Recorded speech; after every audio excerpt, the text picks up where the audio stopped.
बीते कुछ सालों में अमेरिका ने काफी ज्यादा सैंक्शन ईरान पर लगा दी है। ऐसे अमेरिकन सैंक्शन के बावजूद भी भारत और ईरान के संबंध काफी ज्यादा मजबूत है।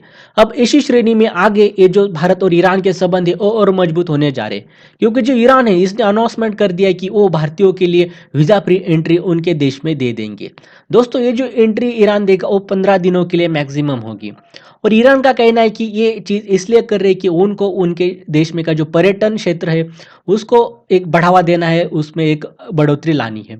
दोस्तों, अगर हम देखें तो ईरान ने सिर्फ भारत को ही एक ऐसी वीज़ा फ्री एंट्री नहीं दी, तो इसके अलावा उन्होंने टर्की, चीन, ओमान, अजरबैजान, लेबनान, सीरिया इन देशों को भी वीज़ा मुक्त प्रवेश उनके देश में दे दिया। अब दोस्तों, अगर आप गौर से देखें तो यहाँ पे पाकिस्तान का नाम कहीं नहीं है। वैसे तो ईरान जो है पाकिस्तान को कहता है कि हमारा पड़ोसी देश है, हमारा एक भाईचारा वाला देश है, और एक दोनों भी मुस्लिम कंट्रीज है।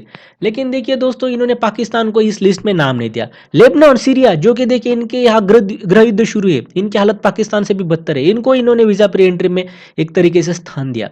लेकिन पाकिस्तान का इन्होंने कहीं भी जिक्र नहीं किया। तो ये एक पाकिस्तान को उन्होंने आईना दिखाया और पाकिस्तान के मुंह पे एक तमाचा मार दिया ईरान ने इस एक्शन के थ्रू। वैसे देखा जाए दोस्तों, इसे ईरान ने वीजा फ्री हमें एंट्री दे दी। तो ईरान के अगर हम टूरिस्ट सेक्टर को हम गौर से देखें तो वैसे तो ईरान के पास ऐसा टूरिस्ट सेक्टर इतना भी स्ट्रांग नहीं है। ऐसा कुछ नहीं है, कुछ हिस्टोरिकल मोनूमेंट जरूर है, लेकिन उसके अलावा ऐसा कुछ नहीं है कि जैसे जो इंटरनेशनल टूरिस्ट है वो अट्रैक्ट हो और वहाँ पे जाए। तो ईरान का मतलब कि भारत में जो चीज़ें वो ईरान से बेहतर है, अगर आप टूरिज्म सेक्टर के एक गौर पे करें तो फिर भारत को इसका फ़ायदा क्या होगा अगर ईरान में ऐसा घूमने लायक नहीं। तो फ़ायदा एक होगा दोस्तों इस वजह से कि जो भारत का जो पासपोर्ट है वो और ज़्यादा एक ताकतवर बन जाएगा। जो पासपोर्ट इंडेक्स रहता है दोस्तों, जो हिलने निकलता है, उसमें हमारी जो रैंकिंग है उसमें सुधार आएंगे और एक तरीके से भारत का पासपोर्ट और ज़्यादा स्ट्रांग दिखने लगेगा। एक बात हो गई, क्योंकि देखिए दोस्तों, ईरान ही नहीं तो केनिया, श्रीलंका, थाईलैंड, वियतनाम, ये सारे देश इन्होंने पहले से ही देखिए भारत का जो पासपोर्ट जिसके पास होगा उसको वीज़ा फ्री एंट्री दे दी, और अब ईरान उसमें एडिशन है। तो ये कहीं ना कहीं हम दर्शाता है कि भारत एक कहीं ना कहीं एक उभरती हुई एक पासपोर्ट इंडेक्स में पावर दिखाई दे रही है। अब देखिए दोस्तों, भारतीयों के लिए भी एक अच्छी डील है। क्यों? क्योंकि देखिए अगर हम इंडियन रुपीस और जो ईरान की करेंसी रियाल, इसका अगर हम एक तुलना करें तो एक इंडियन रुपीस मतलब 506 ईरानियन रियाल होते हैं। मतलब कि भारतीय करेंसी जो है वो ईरानियन रियाल से काफ़ी ज़्यादा स्ट्रांग है। और ये जो चीज़ है इसके वजह से देखिए अगर ईरान कोई जाता है तो उसको एक तरीके से एक अफोर्डेबल, एक सस्ता वहाँ पे गिर सकता है अगर वो कोई वेस्टर्न देश जाता है। तो ये भारतीयों के लिए फ़ायदा है, और ये ईरान ने भी कहीं ना कहीं ये बात एक कहीं ना कहीं उनके भी दिमाग में होगी। तो भारतीयों के लिए भी ये डील है अगर कोई जाना चाहता है तो, क्योंकि यहाँ पे जो टूरिज्म है वहाँ पे थोड़ा सा इनको सस्ता लगा होगा क्योंकि इनकी करेंसी वीक है। दूसरी बात ऐसी है दोस्तों कि जो ईरान है भारत के साथ विविध क्षेत्र में जुड़ने की कोशिश कर रहा है। जैसे कि देखिए इन्होंने पहले जो हमें ऑयल है वो इंडियन करेंसी में भी दे रहे हैं भारत की तरफ से, वो फिर रिटर्न में फार्मेसी वगैरह ले रहे हैं। और तो और देखिए दोस्तों, चाबार जो हम यहाँ पे पोर्ट डेवलप कर रहे हैं उसमें भी ईरान एक तरीके से हमें कॉपरेशन कर रहा है।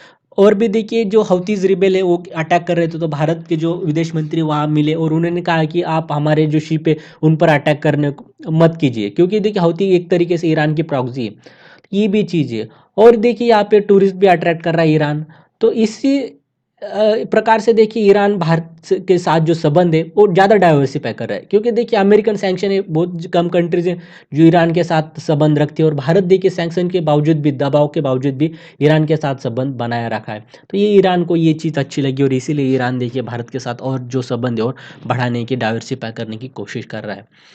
और देखिए दोस्तों, एक हम मिडल ईस्ट में ही देखें, जैसे कि ऑयल प्रोड्यूसिंग इकोनॉमीज है, पहले तो देखिए यूएई था, उसके बाद सऊदी अरेबिया और देखिए ईरान। इन्होंने में देखिए अब एक कॉमन चीज़ है कि ये जो इंटरनेशनल टूरिस्ट है, विदेशी लोग, इनको अट्रैक्ट करना चाहते हैं, क्योंकि देखिए दोस्तों इनको पता है कि एक दिन जो है तेल है वो खत्म हो जाएगा, या लोग जो ज़्यादातर इलेक्ट्रिकल व्हीकल वगैरह इस्तेमाल करेंगे, तो जो ऑयल पे इनकी इकोनॉमी, जो प्रॉस्पेरिटी, वो ज़्यादा दिन टिकने वाली नहीं।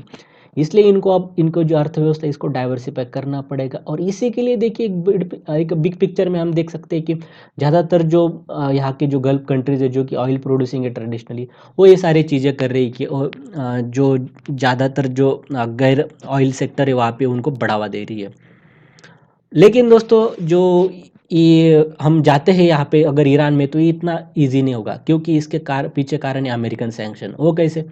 ये देखिए दोस्तों, अमेरिका और ईरान में एक तरीके से एक तू-तू मैं-मैं हमेशा शुरू रहती है।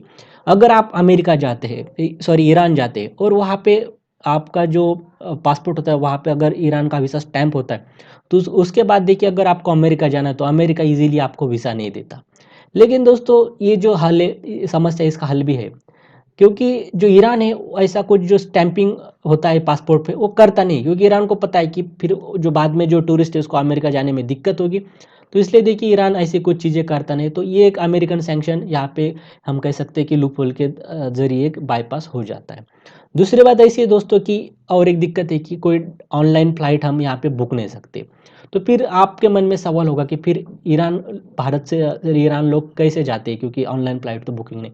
तो इसलिए दोस्तों आपको ऑफ़लाइन जो ऑफ़िसेस होते हैं, जो बुकिंग एजेंसीज़ होती है, वहाँ जाना पड़ेगा। क्योंकि देखिए ऑनलाइन इसलिए नहीं होता कि फिर से अमेरिकन सैंक्शन है, और फिर वेबसाइट को अगर अमेरिका में काम करना है, तो इसलिए देखिए उनको जो ईरानी एयरपोर्ट है उनको वहाँ पे लिस्ट नहीं करना पड़ता, इंटरनेशनल स्टैंडर्ड है। इसलिए देखिए मेक माई ट्रिप हो गया और बाकी भी जो वेबसाइट है, वो ऑनलाइन के तौर पे देखिए जो ईरानियन एयरपोर्ट है उनको लिस्ट नहीं करती, लेकिन अगर आप उनके ऑफलाइन ऑफिस में जाए तो फिर आपको टिकट मिलेगी। ये सारी दिक्कतें दोस्तों वहाँ पे होने वाली है। दोस्तों आपकी क्या राय है इस बारे में, तो ईरान के फैसले के बारे में, तो आप कमेंट सेक्शन में ज़रूर बताइए। बहुत बहुत धन्यवाद।